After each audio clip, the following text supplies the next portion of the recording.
Madam President, I rise today at a pivotal time for our nation. It is quiet today in Big Sky Country. Over the last 36 hours, we've seen schools and restaurants, bars, gyms, ski resorts, and churches close. Thousands of children are home from school, many unsure where their next meal will come from, and parents are without child care. There are no test kits to test for coronavirus to speak of, a few, but not near enough, and inadequate medical supplies in Indian country. Thousands are concerned about what it means for their paychecks. Seniors are worried about their health. Businesses are forced to make very, very tough choices. Millions of Americans are depending on us here in Washington, D.C. to act, and to act quickly.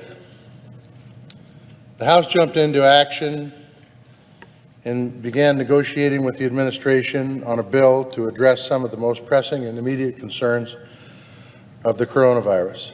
A deal was struck, and the House passed the bill with overwhelming bipartisan majority. And what had happened in the Senate? Well, last Thursday, the majority leader sent us home, business as usual. What we should have done, we should have stuck around and did the people's work. But instead, my friends in the majority decided we should operate as business as usual and take off Fridays and take off the weekend, go home. Well, this is not business as usual. If the majority leader would have listened to the CDC, he would have heard that what he did last Thursday went very contrary to the recommendations that they have made. To avoid groups, to avoid airports. We did just the opposite. Millions of Americans are waiting for the Senate to act. What we're here to consider today, that we should have considered last Saturday, is an important start towards providing needed relief. It provides free testing, sick leave, unemployment insurance for those losing their jobs through no fault of their own. And we could have done this several days ago, but instead we continue to wait.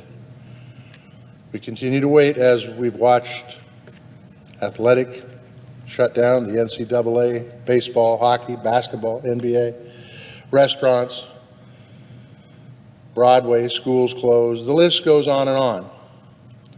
And we continue to languish here in the United States Senate, supposedly the greatest deliberative body in the world.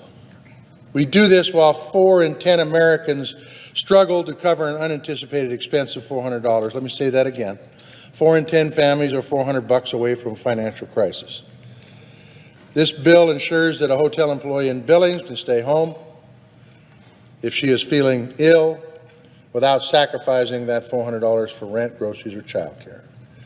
A quarter of American families go without medical care for fear of covering the cost.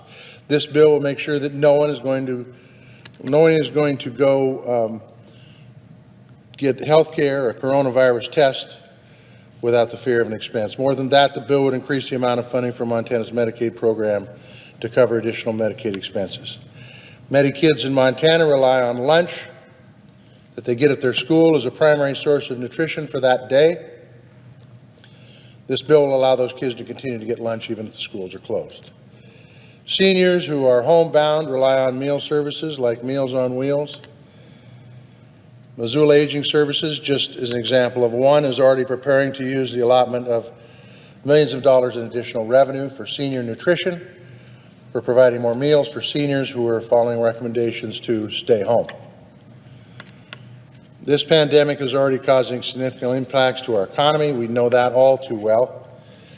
This is why this bill addresses unexpected unemployment and helps small businesses cover paid sick leave for those who need it. Under this bill, low-income pregnant women and mothers with young children that lose their jobs due to COVID-19 will be able to access food assistance. All of these are common sense, bipartisan solutions that the Senate has delayed for no good reason. On the farm, when there's work to be done, especially when it's time-sensitive work, you don't take a break, you get the job done.